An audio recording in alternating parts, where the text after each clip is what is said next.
إن الحمد لله نحمده ونستعينه ونستغفره ونعوذ به من شرور أنفسنا ومن سيئات أعمالنا من يهده الله فلا مضل له ومن يضلل فلا هادي له أشهد أن لا إله إلا الله وحده لا شريك له جل عن الشبيه والند والكفر والنظير وأشهد أن محمدا عبد الله ورسوله أرسله الله بالهدى ودين الحق ليظهره على الدين كله ولو كره الكافرون فصلوات الله وسلامه عليه وعلى آله وصحبه أجمعين ومن تبعهم بإحسان إلى يوم الدين أما بعد فإني أوصي نفسي ثم إياكم بتقوى الله فقد قال الله سبحانه وتعالى في القرآن الكريم بعد أعوذ بالله من الشيطان الرجيم يا أيها الذين آمنوا اتقوا الله حق تقاته ولا تموتن إلا وأنتم مسلمون ورسولنا صلى الله عليه وسلم قال اتق الله حيثما كنت وأتبع السيئة الحسنة تمحها وخالق الناس بخلق حسن. Mga kapatid at magulang sa pananampalatayang Islam, aking inuutusan at pinapayuhan ang aking sarili pagkatapos ay ang aking mga kapatiran at magulang sa pananampalatayang ito na tayo ay matakot kay Allah. Katakutan natin si Allah subhanahu wa ta'ala ng tunay, totoong pagkatakot sa Kanya at pagsumikapan natin na tayo ay madatnan ng kamatayan na nasa atin ang pananampalataya kay Allah subhanahu wa ta'ala. Sa nakaraang khutbah, tinalakay natin ang patungkol sa kadilikaduhan, mga masasamang naidudulot ng pagiging suwail na anak sa mga magulang.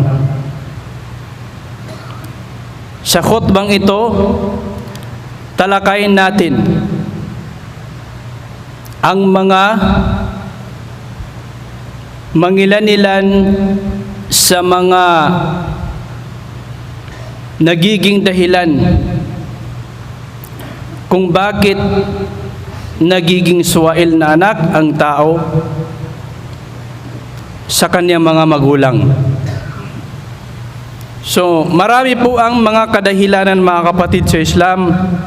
Magbanggit tayo ng mangilan-ilan mula sa mga ito. So, kabilang sa mga dahilan, mga kapatid sa Islam, kung bakit nagiging suwail na anak ang tao sa kanyang mga magulang ay ang kawalan ng kaalaman sa turo ng Islam, ang kamangmangan sa turo ng Islam. Hindi alam ng anak kung gaano kadakila ang karapatan ng magulang sa kanyang anak. Hindi alam ng anak na kabilang sa mga dahilan ang kanyang tagumpay na pagiging mabuting anak sa kanyang mga magulang. Hindi alam ng anak na kabilang sa mga dahilan kung bakit nagiging failure ang buhay ng tao, nagiging bumabagsak ang pangarap ng tao sa negosyo, sa edukasyon, ano mang pinapangarap niya na kabutihan dito sa mundo, kabilang sa nagiging dahilan kung bakit ang hirap niya itong ma-achieve, nahihirapan siyang makuha ang mga ito, hindi niya alam na kabilang sa dahilan ay ang pagiging suwail na anak sa kanyang mga magulang. وَقَضَى رَبُّكَ أَلَّا تَعْبُدُوا إِلَّا إِيَّاهُ وَبِالْوَالِدَيْنِ إِحْسَانًا. at ipinag-utos, iniobliga ng iyong Panginoon na wala kayong sasambahin maliban sa Kanya, at sa inyong mga magulang kayo ay maging mabuti sa kanila.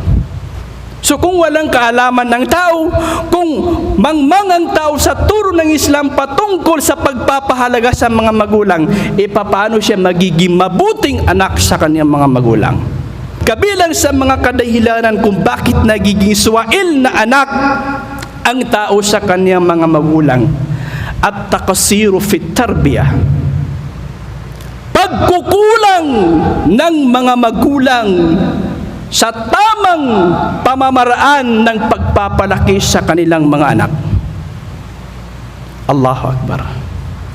At marami ang natatamaan dito, mga kapatid, sa pananampalatayang Islam, nang dahil sa pagkukulang, pagpapabaya ng magulang, ng tatay at nanay sa pagpapalaki ng maayos sa kanyang mga anak, nagiging dahilan ito paglaki niya swail din na anak sa kanyang mga magulang. Allahu Akbar. Yung iba pa nga, hindi mabuti na ehemplo sa kanilang mga anak. Ipinapakita sa mga anak ang hindi mabuting gawain. Ayon, ginagaya na rin ng mga anak. Hindi mo na ituro, na ipakita sa iyong mga anak ang mabuting kaugalian na turo ng pananampalatayang Islam. Paano siya lalaki na mayroong mabuting pag-uugali? Ang itinuturo mo sa kanya ay panunood ng mga teleserye, panunood ng ano pa mang mga pelikula na hindi mabuti sa mga anak. Itinuturo mo sa kanila, ipinapakita mo sa kanila ang hindi mabuti mga gawain.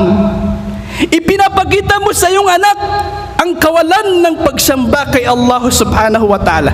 Kaya paglaki ng iyong anak, wala rin siyang pagsamba kay Allah subhanahu wa ta'ala, dahil nakita niya yun sa iyo na kanyang ama. Hindi ka naman niya nakikita na nagsasala.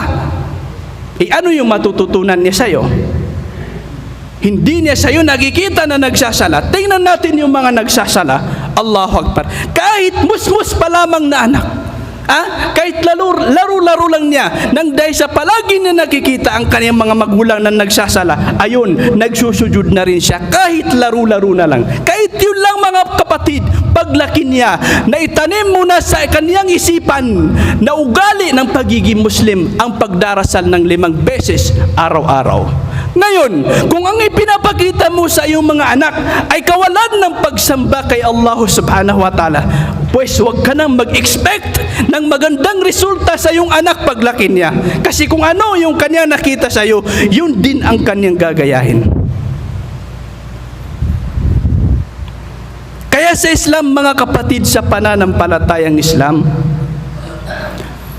hindi pa dumating ang mga anak sa edad na kung saan ay inuobligahan na sila ng mga kautusan ni Allah, katulad ng pagsasala, paghihijab. Tinuturuan na ito, mga kapatid, dapat ng kanyang mga magulang.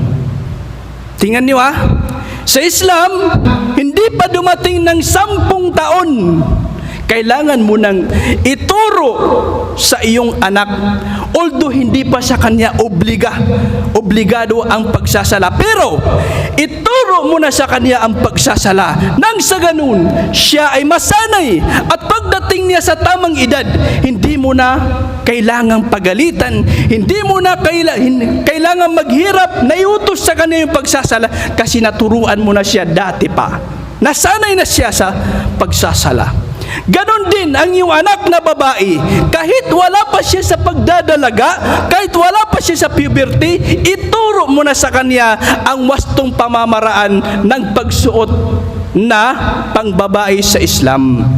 Ituro mo na sa kanya ang pagtatakip ng aura, nang sa ganun, kapag nagdalaga na siya, sanay na siya na kanyang tinatakpan ang kanyang aura.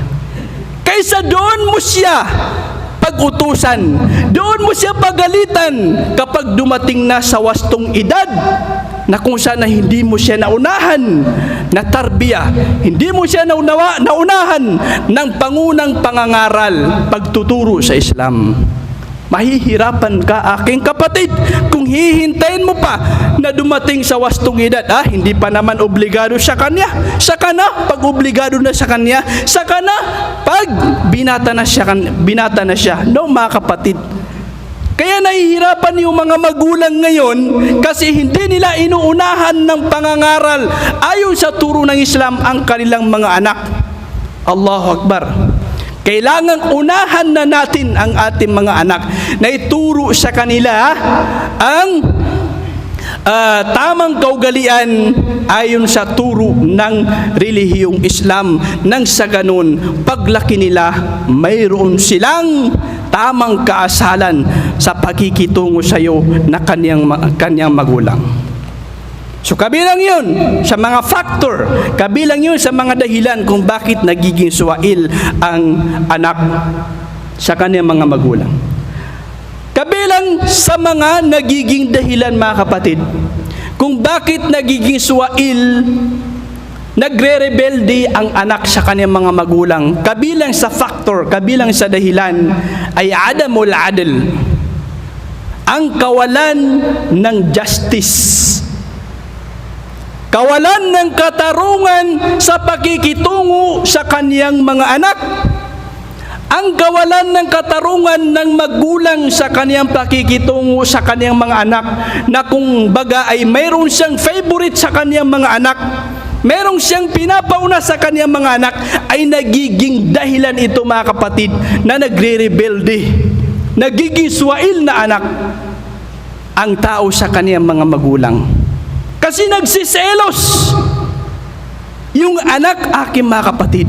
Kung meron kang dalawang anak, dapat kung binigyan mo ang isa, bigyan mo din ang isa. Huwag kang pumili sa dalawa mong anak. Lahat yan ay anak mo, aking kapatid. Lahat yan ay obligasyon mo. Lahat yan ay responsibilidad mo. Huwag kang pumili sa kanila. Kasi mali yan na gawain. Ipinagbabawal yan sa pananampalatayang Islam. Ang sabi ng mahal na propeta Muhammad sallallahu alaihi wasallam, ittaqullah wa'dilu baina auladikum. Matakot kayo kay Allah. Matakot kayo kay Allah at kayo ay maging patas, maging makatarungan sa pakikitungo ninyo sa inyong mga anak. Allahu Akbar. Kaya mayroong nagdirebelde kasi favoritism kang magulang. Kung favoritism kang magulang, tiyak na yung hindi mo pipiliin, magtatanim yan ng tampo sa iyo, aking kapatid. Magtatanim yan ng sama ng loob hanggang sa lumaki siya na mayroong sama ng loob sa iyo. Dahil ipinapakita mo na mas pinipili mo, mas pinapanigan mo, mas minamahal mo ang isa kaysa sa kanya. Pero kung naging patas ka, aking kapatid, insyaAllah subhanahu wa ta'ala, lalaki na matiwasay ang iyong mga anak. So bawal sa Islam ang favoritism sa pagitan ng mga anak. Dapat pantay-pantay ang pakikitungo sa mga anak, mga kapatid sa Islam. Naway maunawa natin ito. Kabilang sa mga dahilan kung bakit nagiging suwail na anak ang tao sa kanyang mga magulang, al-jaza'u min jinsil amal. Kama tadinu tudan. Kung ikaw ay suwail na anak sa iyong mga magulang, hindi malayo na gantihan ka ni Allah subhanahu wa ta'ala. Pag magkaroon ka din ng pamilya, magkakaroon ka din ng mga suwail na anak bilang ganti sa iyo. Ipapadama sa iyo ni Allah subhanahu wa ta'ala ang pakiramdam na nasasaktan dahil sa mga anak na suwail. Sa kagaya kung ano yung ipinadama mo sa iyong mga magulang noong sinisigaw-sigawan mo sila, noong sinasagot-sagot mo sila. Kaya gagantihan ka, hindi malayo na magkaroon ka ng suwail na anak bilang ganti sa iyo ni Allah subhanahu wa ta'ala. So kabilang din, mga kapatid, sa mga factor, mga dahilan kung bakit nagiging suwail na anak ang tao sa kanyang mga magulang, suhbatu ashabis su. Ang pagkikisalamuha, pagsama, pakikipagkaibigan sa mga taong suwail, mga taong malalayo sa pagsamba kay Allah, mga taong hindi mabuti ang pakikipagkasalamuha sa kanila. Mga taong wala sa kanila yung takot kay Allah subhanahu wa ta'ala. Pakikipagbarkada. Nagiging dahilan kung bakit suwail ang tao sa kaniyang mga magulang. Ang kanyang kinakasama ay isa ring mga suwail sa kanilang mga magulang. Isa ring mga rebelde sa kanilang mga magulang. Kaya ang resulta, naging rebelde rin siya sa kaniyang mga magulang. Ang pagkikisalamuha sa mga taong hindi mabubuti ang kanilang mga gawain ay napakalaki yung kaniyang impact, masamang naidudulot sa behavior ng tao. Kaya ang propeta sallallahu alaihi wasallam ipinag-utos niya sa atin na piliin natin ang ating kakaibiganin. Falyanzur ahadukum man yukhalil. Kaya tingnan ng bawat isa sa inyo kung sino ang kaniyang kakaibiganin. Ibig sabihin, piliin ng isa sa inyo, piliin ninyo ang kaniyang kakaibiganin. Ang kaniyang kaibiganin dapat ay yung tao na malapit kay Allah subhanahu wa ta'ala. Kasi sa pamamagitan nito, malaki yung percentage na magiging malapit din siya kay Allah subhanahu wa ta'ala. Pero kung ang kakaibiganin mo ay taong hindi nagsasala, taong malayo sa pagsamba kay Allah, taong suwail, taong lugmok sa pagkikipagbarkada, Allahu Akbar, kahit na nagsasala ka pa, nang dahil sa kinakasama mo, dahil sa kinakaibigan mo ay malalayo kay Allah subhanahu wa ta'ala, hindi malayo. O kaya malaki yung percentage na makatigil ka rin sa kung ano mang ginagawa mo na kabutihan. Kaya ipinag-utos sa atin ng mahal na propeta sallallahu alaihi wasallam na piliin natin ang kakaibiganin natin. Hindi nangangahulugan na piliin natin ang pakikitunguhan natin ng mabuti. Now mga kapatid, ang ibig sabihin, yung kakasamahin natin na kung saan, kahit saan siya pumupunta, ay nakakadikit tayo sa kanila. Yun ang ibig sabihin. Piliin natin ang didikitan natin ng mga tao na kung saan, kahit saan sila ay nandoon sila. Kasi kung ang didikitan mo na tao ay palagi sa videoke, Allahu Akbar, edi palagi ka rin sa videoke. Kung ang didikitan mo na mga tao ay yung makikipagkaibigan ka, doon ka makikipag-close friend sa mga sabungero, Allahu Akbar. Every Sunday or every Saturday, nasa sabungan ka rin, aking kapatid. Pero kung ang didikitan mo na gagawin mong close friends ay parati sa masjid, Allahu Akbar, parati ka rin sa masjid. Kasi yun ang didikitan mo yan ang turo sa pananampalatayang Islam. Kaya kabilang sa dahilan kung bakit nagiging suwail na anak yung tao sa kaniyang mga magulang, kasi ang kaniyang kinakaibigan, kina-close friend ay isa rin mga suwail sa kanilang mga magulang na sinusumpa ni Allah subhanahu wa ta'ala. Allahu Akbar. Naway gabayan tayo ni Allah subhanahu wa ta'ala. So kabilang din sa mga dahilan kung bakit nagiging suwail na anak ang tao sa kaniyang mga magulang, Allahu Akbar. Kapag ang tao ay nakapangasawa sa babaeng hindi rin mabuti ang kaniyang ugali, Allahu Akbar, wala sa kanya ang Islam, subhanallah, magiging factor ito. Kung hindi siya gabayan ni Allah subhanahu wa ta'ala, magiging dahilan ito na magiging suwail siya sa kaniyang mga magulang. Kaya mayroong mga tao na nagkaroon lang ng pamilya, nakalimutan na ang kanilang mga magulang. Nagkaroon lang ng asawa, nakalimutan na ang kanilang mga magulang. Bakit? Kasi yung kanilang asawa na napili ay suwail sa mga magulang. Walang respeto sa kaniyang mga magulang. Kaya susulsulan ka rin niya na maging suwail sa iyong mga magulang. Kung hindi ka gabayan ni Allah subhanahu wa ta'ala, susundin mo ang iyong asawa. Allahu Akbar. Naway gabayan tayo ni Allah subhanahu wa ta'ala. Kaya wag nating ibigay sa ating mga asawa yung kahilingan nila kagustuhan nila na mawalan tayo ng respeto, pagmamahal, pagpapahalaga sa ating mga magulang. Mawala sa iyo ang iyong asawa, pwede ka pang mag-asawa, aking kapatid. Pero kung mawala sa iyo ang iyong tatay, mawala sa iyo ang iyong nanay, wala ka nang matatawag na ama, wala ka nang matatawag na ina. Bakit mo ipagpapalit ang iyong mga magulang?